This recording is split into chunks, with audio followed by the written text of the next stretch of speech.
Welcome back, ladies and gentlemen, to Canadian Football Central CFL content for the fans, by the fans, and we got our Week 3 review coming right up. As if we get into the first game here, the Hamilton Tiger Cats defeated the BC Lions by a score of 41-27. Now, as we get started, I feel like I should refer to the guy that was at this game, which turned into a Bo Levi Mitchell is very ass good whooping. at foot. Yeah, this was a Bo ass whooping. 5 touchdowns on 15 passes. Holy shit, Bo. Like, what is he on? So, 1/3 of his passes were touchdowns. I almost wonder if, like, with this being against the Lions, if this was like the Bo performance being like, that's my fucking MOP. That's my fucking MOP. Like, I almost wonder if that's for his, like, where he was like, let's get the record straight. It's funny because I'm the veteran here. It's funny because I was walking to the stadium and I just see the Rick Zamperin, who does the Ticats audio network, saying Keon Hatcher's not playing. I'm like, bud, we got this in the bag. Yeah, well, that was a big question that we had in our preview, was that if Hatcher is healthy, BC's in trouble. If Hatcher's not healthy, BC's really in trouble. But at one point in the game, they did still get 27 points. Justin McInnes was leaving the field limping, so he was kind of forced because they had already lost a wide receiver earlier in the game. So he was kind of forced to play, like, get back out there. Yeah. Type thing. Well, and that's the thing. They didn't have much left. It's funny because we're sitting in our seats, and Bo throws a pass to Curly Gittens Jr. I'm like, okay, nice pass. Next thing, he throws a bomb to Keandre Smith. The guy doesn't even touch him. Keandre just gets up and just backpedals into the end zone. Oh my god! And then on the next play, like the next possession, he throws a bomb to Myron Mitchell. And then 2 plays later, we're in the end zone again. I'm like, Jesus, Louise. From Mitchell to Mitchell. Yeah, the Mitchell connection. And then on the other side, you had Maximus get 2 touchdowns. You had some head over heels. So it's Maximilian Mang. Okay, well, let's say Max Mang.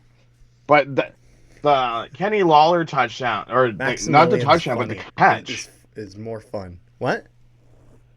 The Kenny Lawler, I'm not talking about the Kenny Lawler touchdown, but the catch that he made. He did like a somersault.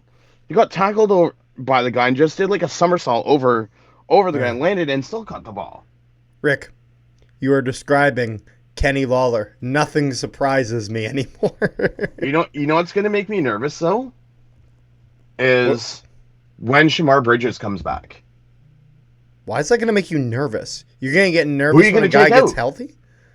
Who are you going to take out? If Myron Mitchell's having a great season, who are you going to take out? You got to take out someone. Do you understand how privileged of a problem that is to have? My steak is too juicy.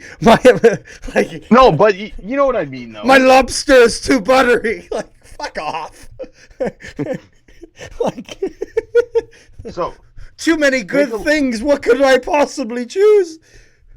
Ladies and gentlemen, we're having Rick is having Sophie's Choice on the Canadian Football Central show here today. You're used to this stuff, okay? No. Correction. I was used to that. I am now understanding the Dark Ages. Although I'm hoping it's not. The delusional part of me is hoping I'm not. So in 3 games, Bo has 879 passing yards, second. 84% of passes completed, first. 8 touchdowns, first. 1 interception, tied for second. Passer rating of 139.7, second. And average pass of 10.9, third. On top of it, Braxton Hill. This guy's getting 10 tackles a game, and he's tied for first in tackles in the league. Yeah. Stavros Kachatonis, 2 interceptions in 3 games. Like, I would hate to see what this team's going to be like when Wynton McManus finally decides to dress. I mean, to be fair, the only thing that Hamilton can hope for now, in terms of there's not much that Hamilton can improve on. The only thing I will say Hamilton can improve on a little bit is defense. And it's not because their defense is doing bad. It's because you still gave up 27. So if I were them, I'd try to keep that down to about 20. But still, you're doing well. You just need that to continue. I would try to improve running game a little bit more. Yeah. No. Well, that's fair. But I mean, when Bo's throwing for like less than 5 incompletions a game, you can't complain about that. There's literally nothing you can complain about. That is not a problem. Now, what I will say is, because we've been talking about the Ticats a bit, I want to go and talk about the Lions a bit here for all of our Lion fan viewers. Nathan Rourke goes 24 for 35 with 291 passing yards, 1 touchdown, 1 interception. Thoughts on the pick? Rourke's fault? Not Rourke's fault? What do you think, Rick? I don't know where he was throwing it, because clearly he overthrew that ball to Kachatonis. I will say, though, Nick Senegal, 9 for 12, 120 yards and 2 touchdowns on your NFL CFL debut. Like, you can't ask for anything better than that. Yeah.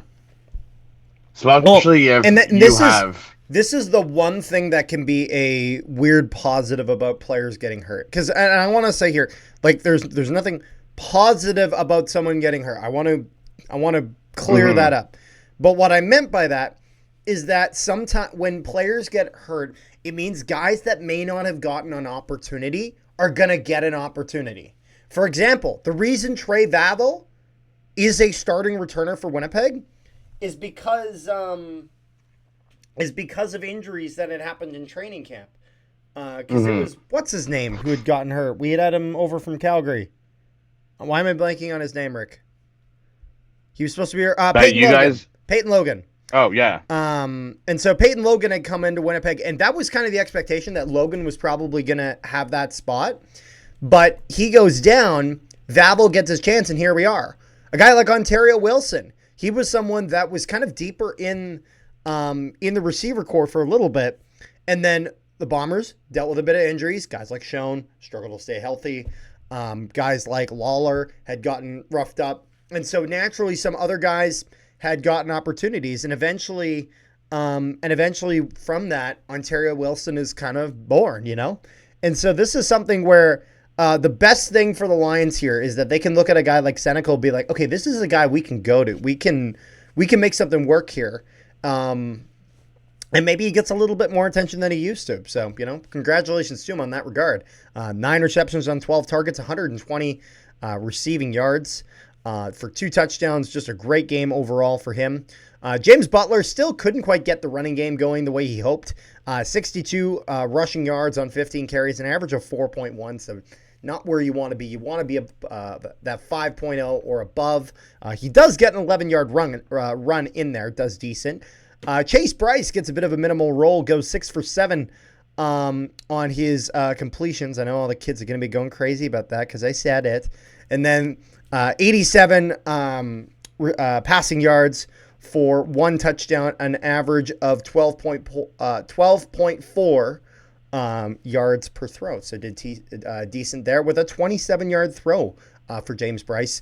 Darnell Sankey led the Lions defense in tackles for 7 defensive tackles. Deontay Williams did well with 6.